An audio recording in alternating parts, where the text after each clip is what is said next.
সুপ্রিয় দর্শক বন্ধুরা সকলকে জানাই আমার চ্যানেলে স্বাগত। আজকের ভিডিওতে আলোচনা করতে চলেছি মৌলানা আজাদ কলেজের হোস্টেল ভর্তির ব্যাপারে।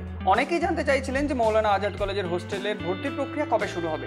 তাদের উদ্দেশ্যে বলে রাখি, মৌলানা আজাদ কলেজের হোস্টেলের ভর্তি প্রক্রিয়া ইতিমধ্যেই কিন্তু শুরু হয়ে গেছে।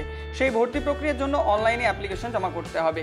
আপনারা মৌলানা আজাদ কলেজের অফিসিয়াল ওয়েবসাইটে গেলে দেখবেন যে সেখানে হোস্টেল অ্যাডমিশন বলে একটি অপশন রয়েছে, সেখানে বয়েজ গার্লস আলাদা করে রয়েছে। বয়েজ গার্লস সেখানে আপনারা ক্লিক করলেই কিন্তু আপনারা অনলাইনে অ্যাপ্লিকেশন জমা করতে পারেন এবং পরবর্তীতে জানানো হবে আপনি চান্স পেয়েছেন কি পাননি। এবারে এই মৌলানা আজাদ কলেজের হোস্টেলের ব্যাপারে কিন্তু বিগত সময়ে একটি ভিডিও আপলোড করা হয়েছিল এই চ্যানেলে।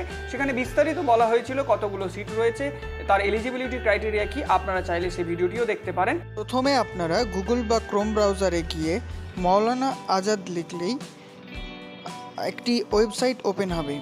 এই মৌলানা আজাদ কলেজের এই ওয়েবসাইটটি ওপেন হবে। এই যে দেখতে পাচ্ছেন আপনারা, এখানে লেখা আছে online application for hostel admission 2024 boys hostel girls hostel. Suppose এখানে বয়েজ হোস্টেল, এখানে ক্লিক করলেই নতুন একটি পেজ ওপেন হয়ে যাবে।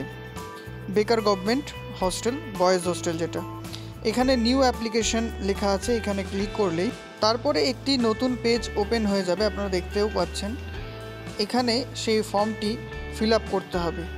তার সাথে কিছু কিছু ডকুমেন্ট লাগবে, সেই ডকুমেন্টগুলো দিতে হবে। দেখে নিচ্ছি কী কী ডকুমেন্টস লাগবে। 12-এর মার্কশিট দিতে হবে, কলেজ অ্যাডমিশনের রিসিপ্ট, আধার কার্ড বা ভোটার কার্ড যে কোনো একটি, তারপরে সিগনেচার আপলোড করতে হবে, পাসপোর্ট ফটো আপলোড করতে হবে, আর গ্র্যাজুয়েশনের মার্কশিট ফর পিজি স্টুডেন্ট।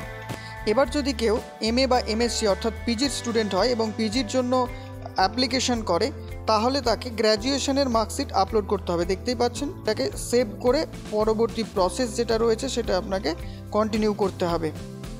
ডেসক্রিপশনে লিঙ্ক দেওয়া থাকবে, আপনারা চাইলে দেখে নিতে পারেন। আজকের ভিডিও এই পর্যন্তই, দেখা হচ্ছে পরবর্তী ভিডিওতে। ততক্ষণ ভালো থাকুন, সুস্থ থাকুন, ধন্যবাদ।